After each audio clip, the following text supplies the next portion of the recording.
আমরা বাপ দাদার জন্মের আগের গাছ। এটা বলা যায় যে শত বৎসরের পুরাতন এই গাছগুলো, এটার সঙ্গে আধ্যাত্মিকতা জড়িয়ে রয়েছে।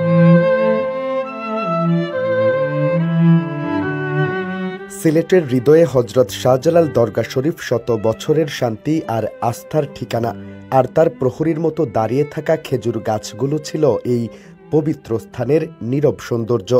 খেজুর গাছের ছায়া, নির্মল বাতাস, গাছে ঝুলে থাকা থোকা থোকা খেজুর সবকিছুই মুগ্ধ করত দর্শনার্থীদের। আর খেজুর গাছ থাকা আমার মনে হয় ভালো ছিল, এখানে একটা ছায়া ছিল, ছায়া তো মনে হয় দুজন থেকে রেস্ট নিতে পারছো। খেজুর খাইছি পালিয়া নিজরাতেও বাতাসে ভালাইতো, মায়ের টেলাটেলি করিয়া খাইতাম, সুন্দর লাগতো। এর মাঝে নিয়ত করিয়া খাইলে রোগও কমে যাইতো। কিন্তু হঠাৎ করেই শাবল কুড়ালের আঘাতে ভেঙে যাচ্ছে সেই ইতিহাস।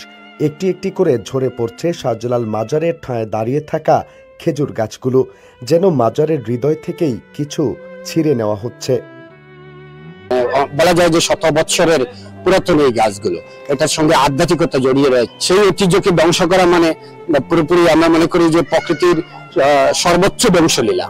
আমরা বাপ দাদার জন্মের আগের গাছ। এটা একটা গাছ তুলতে হইলে অনেক সময়ের দরকার, এটা খাটাটা আমরা লাগে ঠিক না।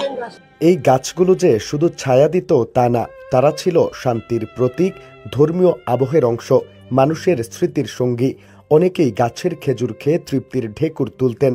কোনো ঘোষণা বা ব্যাখ্যা ছাড়া হঠাৎ কেন গাছগুলো কাটা হচ্ছে, এই প্রশ্ন দর্শনার্থীদের মনে।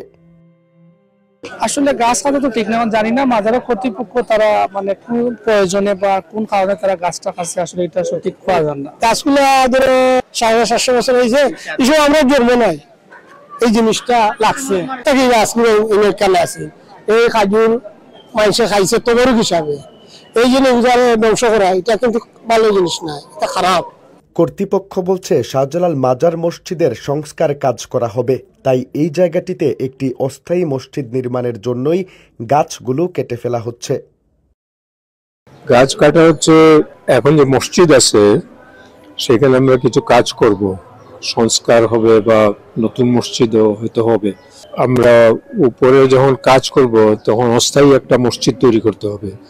এই অস্থায়ী মসজিদ তৈরি করার জন্য এই গাছগুলো কাটা হচ্ছে, কয়েকটা গাছ।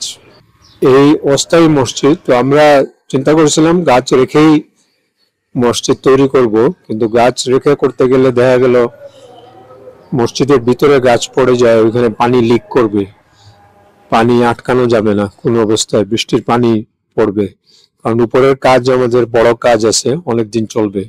এটার কি কোনো বিকল্প ছিল না? না, বিকল্প নাই। যেটা বলছি আমরা 2-3 বার এটা নিয়ে আমরা বসে দেখলাম যে না, রাখা যাচ্ছে না। ইঞ্জিনিয়ার সবকিছুর পরে প্রশ্ন থেকেই যাচ্ছে যে গাছগুলো সাধারণ মানুষের অনুভূতির সাথে জড়িয়ে ছিল, তাদের কাটা কি সত্যি শেষ বিকল্প ছিল? নিবেন্দু তালুকদার, সিলেট ভিউ।